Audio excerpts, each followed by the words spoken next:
रखा जाएगा। जैसे दल में ये प्रावधान करने की बात हो रही है कि 10% जो दल का टिकट है वो हमेशा से पंचायती राज से जुड़े हुए लोगों को ही दिया जाए, चाहे लोकसभा हो या राज्यसभा। मतलब अगर 243 विधानसभा है तो कम से कम 25 आदमी मुखिया, जिला परिषद,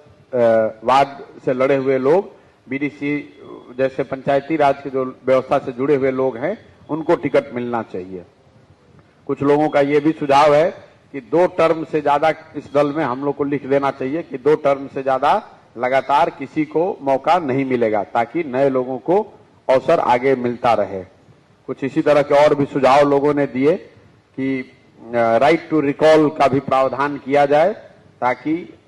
मतलब अगर 2 साल के बाद चुना हुआ दल का एमपी या एमएलए उसके खिलाफ अगर जनमत है, 25% लोग लिख कर देते हैं तो दल उसको मजबूर करे कि भैया वो रिजाइन करे। इस तरह के सैकड़ों प्रोविजन लोग अलग अलग सुझाव दे रहे हैं। फेस्टो बनाया जा रहा है कि हर पंचायत में 4 या 5 महत्वपूर्ण विषय कौन है जो लोगों ने बताए हैं, जिसको प्राथमिकता के आधार पर आज नहीं तो कल जब मौका मिले तो करना चाहिए। लेकिन उन सारे विषयों में से जिले के स्तर पर जो 5-7 सबसे महत्वपूर्ण मुद्दे हैं, जो जन सुराज का मुद्दा होना चाहिए, सामाजिक राजनीतिक तौर पर जिस मुद्दे को उठाया जाना चाहिए या जिसके लिए आंदोलन होना चाहिए, जिसके लिए प्रयास होना चाहिए, उन मुद्दों को भी आपके सामने रखा जाएगा।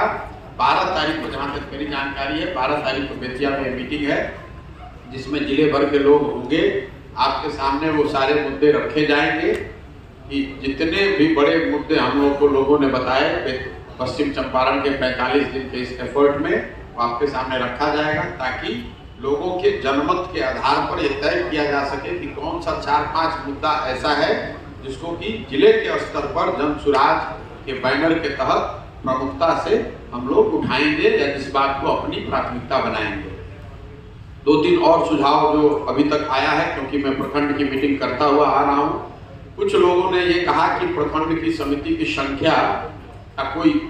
मतलब फिक्स होना चाहिए कि 90 है कि 100 है कि 150 है। तो उसको एक मोटे तौर पर मान के चल रहे हैं हम लोग। 100 का नंबर अभी तक लोग बता रहे हैं, क्योंकि एक प्रखंड में 15 से 17 पंचायत, 18 पंचायत है। हर पंचायत से 4-4, 5-5 भी अगर लोग निकलते हैं तो 90 के आसपास का नंबर बनता है। तो एक सहमति बनी है कि एक प्रखंड से मोटे तौर पर 100 लोगों को ही संस्थापक सदस्य के तौर पर लिया जाए। एक और जो सहमति लोगों ने बनाई है अभी तक, वो आपके विचार के लिए भी है कि जो लोग संस्थापक सदस्य हैं, जिनको वोट का अधिकार है कि इस दल का नेता कौन होगा,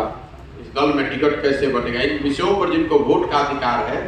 अगर संस्थापक सदस्य आप एक बार बन गए, उसके बाद अगर कोई ज्वाइन करता है या करना चाहता है, उसका क्या किया जाएगा, उस पर लंबी चर्चा हुई है। हर प्रखंड में हुई है, चंपारण में हुई है, चंपारण के बाहर भी जहाँ भी लोग बना रहे हैं इस तरह की समिति, वहाँ भी चर्चा हुई है।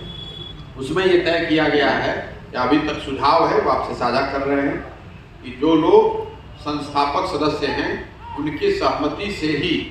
मतलब हर आदमी सहमत हो जरूरी नहीं हो, लेकिन बहुमत के आधार पर ही नए लोगों को प्रखंड समिति का हिस्सा बनाया जाएगा। लेकिन प्रखंड समिति का जो हिस्सा बनेगा संस्थापक सदस्यों के बाद, उसको 3 साल तक लोगों का मानना है कि वोटिंग का अधिकार नहीं होना चाहिए। ऐसा इसलिए कि ज्यादातर लोगों का अनुभव ये रहा है कि जब कोई भी इस तरह का प्रयास होता है, दल बनता है, अभियान चलता है, आंदोलन होता है,